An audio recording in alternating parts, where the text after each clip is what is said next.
जौनपुर पहुंची केंद्रीय मानव संसाधन राज्य मंत्री अन्नपूर्णा देवी ने पत्रकारों से बातचीत के दौरान कहा कि केंद्र सरकार की योजना के तहत पिछले 2 साल से राजनीति के तहत शिक्षा को आगे बढ़ा रहा है। अन्नपूर्णा देवी ने कहा कि शिक्षा को बढ़ावा देने के लिए इंजीनियरिंग व MBBS जैसी अति महत्वपूर्ण कोर्स के लिए अब हिंदी के साथ अन्य भाषा में भी पढ़ने का काम केंद्र सरकार द्वारा किया जा रहा है। ऐसे में शिक्षा के जरिए न सिर्फ देश के नौजवानों को शिक्षित किया जा रहा है, साथ ही छात्र अपनी भाषा के अनुसार पढ़ाई कर सकेंगे। उन्होंने कहा कि अब हम कक्षा 6 से ही बच्चों को अब व्यावसायिक पढ़ाई के बारे में भी जानकारी देंगे, जिससे बच्चों के अंदर हुनर भी आ सके। कांग्रेस द्वारा राष्ट्रपति पर की गई टिप्पणी के बारे में बोलते हुए उन्होंने कहा कि ये कांग्रेस की मानसिकता दर्शाती है, क्योंकि कांग्रेस ना तो महिलाओं को पसंद करती है और ना ही आदिवासी या कमजोर लोगों को। केंद्र की क्या रणनीति और क्या योजना है? 34 वर्षों के बाद राष्ट्रीय शिक्षा नीति है और राष्ट्रीय शिक्षा नीति के 2 वर्ष पूरे होने के उपलक्ष्य में हम सबको बधाई भी देते हैं, शुभकामना देते हैं। कल 29 जुलाई को 2 वर्ष पूरा हुआ और एक कार्यक्रम भी आदरणीय गृह मंत्री जी के माध्यम से रखा भी गया। राष्ट्रीय शिक्षा नीति में आदरणीय प्रधानमंत्री जी की जो सोच है कि भारत का जो गौरवमयी इतिहास रहा है, उस इतिहास को हम इसमें समाहित करें।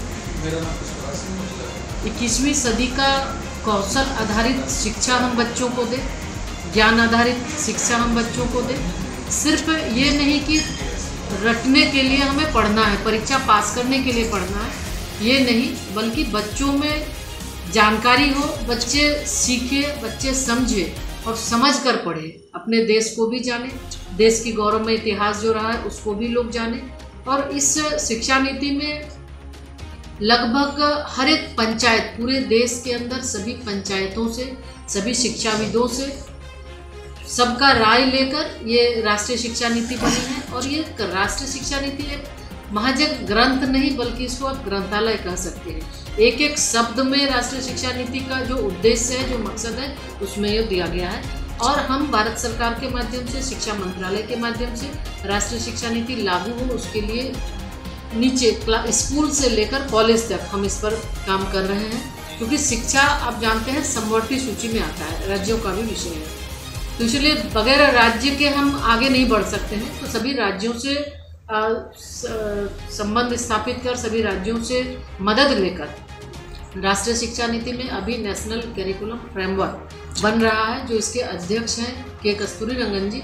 उन्हीं की अध्यक्षता में जो कमेटी बनी है, उसमें NCERT, SCERT मिलके और विभिन्न शिक्षाविदों से और राज्य का जो उसमें आ रहा है कंटेंट, तो उस सभी चीज़ों को लेके ये फ्रेमवर्क बन रहा है। और हमें लगता है जल्द, अभी आप देखेंगे तो उच्च शिक्षा में जिस तरह से भारतीय भाषा और क्षेत्रीय भाषा की बात हमने की है, तो उच्च शिक्षा में इंजीनियरिंग की पढ़ाई अब हिंदी में भी होगी और भारतीय भाषा में होगी।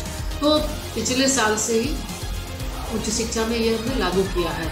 कॉलेजों में जो इंजीनियरिंग कॉलेज है, इंजीनियरिंग की पढ़ाई कई भाषाओं में हो रही है और मेडिकल की भी पढ़ाई अब हिंदी में होगी, अन्य भाषा में होगी। तो ये सबसे बड़ी इस राष्ट्रीय शिक्षा नीति की उपलब्धि रही है कि अब हमारे बच्चे, जो बहुत कम बच्चे मेडिकल और इंजीनियरिंग में जा पाते थे क्योंकि वो हिंदी बैकग्राउंड से आते थे, जिसके वजह से अच्छे ढंग से उन्हें थोड़ी परेशानी होती थी, तो अब वैसे बच्चे, उन्हें दिक्कत नहीं होगी और अब हमारे बच्चे 5 की जगह 95% जाएंगे।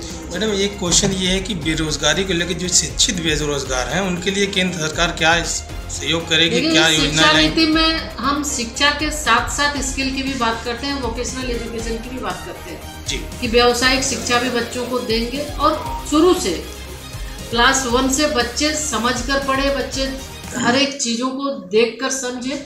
और क्लास 6 से लेकर हम व्यावसायिक शिक्षा की भी बात इसमें रखे हैं कि बच्चों को वोकेशनल एजुकेशन हम देंगे ताकि वो पढ़ाई के साथ साथ कमाई भी कर सके। और सिर्फ ये नहीं कि डिग्री आधारित हो, बल्कि डिग्री के साथ साथ हुनर भी हो, जो उसके अंदर हुनर है, उस हुनर को हम बढ़ाएंगे, उसमें हम ट्रेनिंग कराएंगे और उसको हम रोजगार। मैम, कांग्रेस नेता अधीर रंजन चौधरी ने महामहिम को लेकर गलत टिप्पणी की थी, मैं इससे क्या कहेंगे? देखिए, जिस तरह से अगर महाभारत काल की बात करें, द्रौपदी के चिरहरण के बाद पूरा कौरव वंश नष्ट हो गया, वही हाल कांग्रेस का होने जा रहा है। और जिस तरह देश के सर्वोच्च पद पर राष्ट्रपति के रूप में आदरणीय श्रीमती द्रौपदी मुर्मू जी हैं और एक आदिवासी गरीब परिवार की बेटी हैं, बहुत संघर्ष के साथ आज एक गांव से उठकर देश के सर्वोच्च स्थान पे वो प्रथम महिला के रूप में, प्रथम नागरिक के रूप में वो आए हैं। निश्चित रूप से ये कांग्रेस की मानसिकता दर्शाती है कि कितने छोटे सोच के साथ कांग्रेस राजनीति करती है और इससे ये साफ हो गया है कि कांग्रेस को ना महिला पसंद है, ना कांग्रेस को आदिवासी पसंद है, ना कांग्रेस को गरीब पसंद है। यानी गरीब घर का लोग कभी भी आगे ना बढ़े।